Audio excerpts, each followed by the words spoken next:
Assalamu alaikum. Bonjour à tous et bienvenue dans le 65e mini-cours d'arabe littéraire de cette série consacrée à l'étude des dialogues du manuel d'expression de la méthode de Médine. Nous continuons l'étude de la deuxième leçon de ce manuel qui est intitulée Shu'batut Ta'lim al-Lughati al-Arabiyya, qui signifie, comme nous l'avons vu précédemment, l'Institut d'enseignement de langue arabe et qui est composé de 2 dialogues.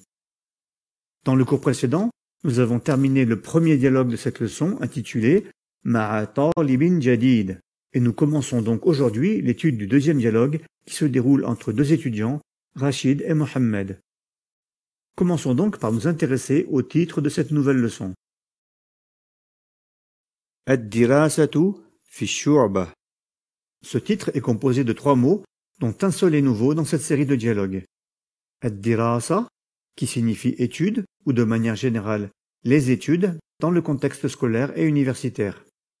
Concernant les 2 autres mots de ce titre, nous les avons déjà rencontrés dans les dialogues précédents. Fi, qui est une particule du cas indirect, dont la fonction principale est d'indiquer la position, à la manière des prépositions à ou dans. Et ash-shu'ba, qui signifie institut dans le contexte de l'université. Si on traduit mot à mot cet ensemble, on obtient les études à l'institut, qui correspond au sens du titre et que l'on peut aussi traduire par étudier à l'institut. Dans le contexte des dialogues que nous étudions, on comprend qu'il s'agit bien évidemment de l'Institut de langue arabe Shu'batul Lughati al-Arabiyya, dans lequel se déroule cette série de dialogues. Comme il n'y a pas de difficulté grammaticale particulière dans ce titre, arrêtons-nous sur le nom ad-dirasa pour le comparer avec d'autres mots construits sur la même racine et que nous avons déjà étudiés dans les dialogues précédents. En effet, dans le deuxième dialogue de la première leçon, nous avons rencontré les conjugaisons adrusu, j'étudie, et tadrusu, tu étudies, qui sont les formes conjuguées du verbe darasa au temps de l'inaccompli, al-mudari' et aux première et deuxième personnes du singulier. Dans le troisième dialogue de la première leçon, nous avons également rencontré les conjugaisons darastu, j'ai étudié, et darasta, tu as étudié, qui sont tirées du même verbe, conjuguées aux mêmes personnes, mais cette fois au temps de l'accompli, al-ma'adi. Dans ce même dialogue, nous avons étudié le nom al-madrasa, qui signifie l'école, et dans le premier dialogue de la deuxième leçon, le nom al-mudarris, qui signifie l'enseignant. Si on observe tous ces éléments de vocabulaire, on peut constater 2 choses. Premièrement, tous ces termes sont en rapport avec l'apprentissage ou l'enseignement. Et deuxièmement, ils ont tous en commun les lettres dal, ra et sin. C'est également le cas du nom ad-dars, qui signifie leçon ou cours, et que l'on trouve au début de chaque leçon de ce manuel. Ad-darsul awwal, la première leçon, ad-darsul thani, la deuxième leçon, etc. Ces 3 lettres, dal, ra et sin, qui sont communes à tous ces mots, constituent donc une racine qui renvoie au thème de l'apprentissage ou de l'enseignement. Le verbe darasa, qui signifie étudier, est donc tiré de cette racine, ainsi que ses conjugaisons et beaucoup d'autres verbes et noms qui sont construits en ajoutant des lettres ou en modifiant la disposition des voyelles courtes.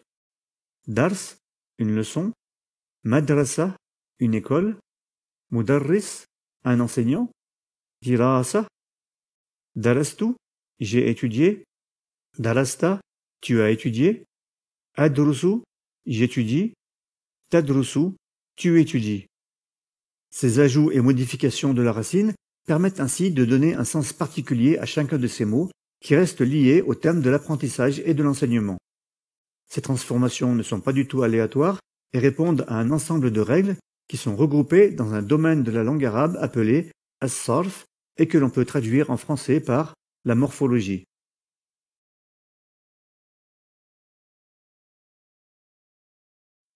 Aujourd'hui, nous abordons les répliques du deuxième dialogue de la deuxième leçon qui, comme pour les précédents, relate une discussion entre 2 étudiants, Rachid et Mohammed. Commençons donc par observer les 2 premières répliques dans lesquelles Rachid interroge Mohammed sur ses études à l'Institut de langue arabe. متى تذهب إلى الشعبة؟ أذهب إليها في 7 صباحا. La question de Rachid est composée de 4 termes, dont 3 que nous avons déjà étudiés dans cette série de dialogues. Mata, qui est un pronom interrogatif, qu'on utilise pour interroger sur le moment dans lequel s'est située l'action, et qui correspond en français à l'adverbe quand. Ila, qui est une particule du cas indirect, qui indique la destination ou la fin d'une action, à la manière des prépositions à, en ou vers, lorsqu'on les utilise pour exprimer le mouvement ou la durée. Et shu'ba, qui signifie institut. Le seul mot nouveau de cette phrase est donc le verbe tadhhabu, qui est conjugué à la deuxième personne du singulier masculin, au temps de l'inaccompli, al-mudari', et qui signifie tu vas. Comme la phrase débute par un pronom interrogatif, on comprend que c'est une question et qu'elle est donc construite à la forme interrogative. Quand vas-tu à l'institut? Le verbe tadhhabu, utilisé dans cette question, est conjugué au temps de l'inaccompli, al-mudari', et si on considère le contexte global du dialogue, on comprend que la question porte sur l'heure à laquelle Mohammed se rend habituellement à l'institut, et nous reviendrons sur les différentes utilisations du temps de l'inaccompli dans la suite de ce cours, Inch'Allah. Observons maintenant la réponse de Mohammed, qui est composée de 6 termes. Adhabu ilayha fi sabi'ati sabahan. Adhabu, qui est un verbe conjugué à la première personne du singulier, au temps de l'inaccompli, al-mudari', et qui signifie je vais. Ila, qui est une particule du cas indirect, qui était déjà présente dans la question de Rachid. Ha, qui est un pronom personnel de la troisième personne du singulier féminin, qui correspond au pronom personnel elle en français, et qui est ici rattaché à la particule ila. Fi, qui est une particule du cas indirect, qui correspond aux prépositions à ou dans. As-sabi'a, qui correspond en français à l'adjectif numéral septième. Sabahan, qui signifie matin. Si on traduit cette phrase mot à mot en français, elle n'a pas de réelle signification. Je vais, à, elle, à, la septième, matin. Pour en saisir le sens, il faut se référer au contexte de la question de Rachid, et avec un peu d'imagination et d'expérience, on peut facilement comprendre que la réponse de Mohammed signifie « j'y vais à 7 heures du matin ». Le pronom personnel ha est employé ici pour remplacer le nom ash-shu'ba afin d'éviter de le répéter dans la réponse et alléger le discours, ce qui nous donne adhabu ilayha, c'est-à-dire adhabu ila shu'ba, je vais à l'institut.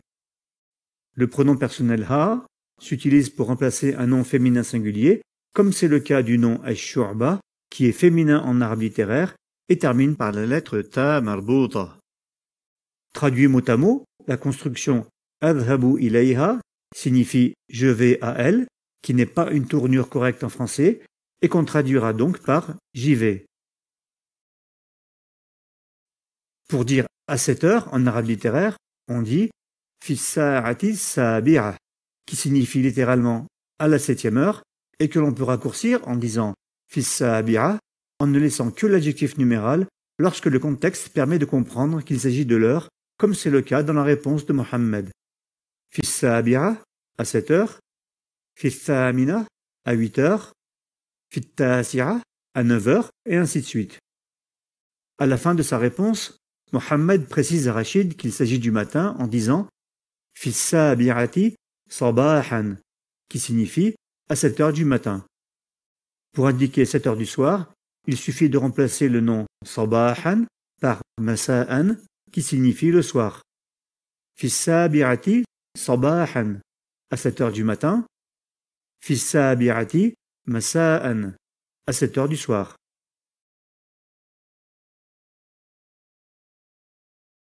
Revenons maintenant sur les 2 répliques que nous venons d'étudier et examinons de plus près les questions de grammaire et de conjugaison qui les concernent. متى تذهب إلى الشعبة؟ أذهب إليها في السابعة صباحا. Dans la question de Rachid, on trouve le verbe tadhhabu qui est conjugué au temps de l'inaccompli, al-mudari', et à la deuxième personne du singulier masculin. Ce temps de conjugaison, al-mudari', s'emploie pour décrire des actions ou des situations qui ne sont pas terminées. C'est pour cela qu'on l'appelle généralement en français l'inaccompli, en opposition avec l'accompli, al-madi, qui s'emploie pour décrire des actions qui sont terminées. L'inaccompli, al-mudari', s'emploie donc autant pour décrire des actions qui se déroulent dans le présent que dans le futur, c'est-à-dire pendant ou après le moment où on s'exprime, mais aussi pour décrire les actions accomplies de manière régulière, puisqu'elles ne sont pas terminées au moment où l'on s'exprime. C'est donc principalement le contexte qui permet de distinguer ces nuances, même si pour le cas du futur, on fait généralement précéder le verbe des particules sin ou saoufa pour lever l'ambiguïté. La phrase Mata tadhabu ila shu'ba peut donc s'employer pour interroger quelqu'un qui a prévu de se rendre à l'institut dans un futur proche, comme lorsqu'on dit quand est-ce que tu vas à l'institut, mais aussi pour interroger sur l'heure à laquelle il s'y rend habituellement, comme c'est le cas du contexte de notre dialogue. La conjugaison tadhabu indique la deuxième personne du singulier masculin, puisque Rachid s'adresse à Mohammed. Dans sa réponse, Mohammed utilise quant à lui la conjugaison adhabu qui s'emploie pour la première personne. C'est donc ici uniquement la lettre ajoutée au début de la racine qui permet de distinguer ces deux conjugaisons, comme nous l'avons déjà observé dans les répliques du deuxième dialogue de la première leçon. Ad-durusu, j'étudie. Tadrusu, tu étudies. Askunu, j'habite. Taskunu, tu habites. Adhabu, je vais. Tadhabu, tu vas. Voilà pour aujourd'hui, ce 67e mini-cours d'arabe est maintenant terminé. Si vous n'avez pas compris un point en particulier dans cette explication, n'hésitez pas à me l'indiquer dans les commentaires. Si vous souhaitez recevoir les prochains cours ou consulter les cours déjà publiés, ainsi que l'ensemble de mes supports d'apprentissage de l'arabe littéraire, je vous invite à vous inscrire gratuitement au club privé Arabe Réussite en cliquant sur le lien indiqué dans la description. Pour être averti de la parution de mes nouvelles vidéos, abonnez-vous à ma chaîne. Wassalamu alaikum.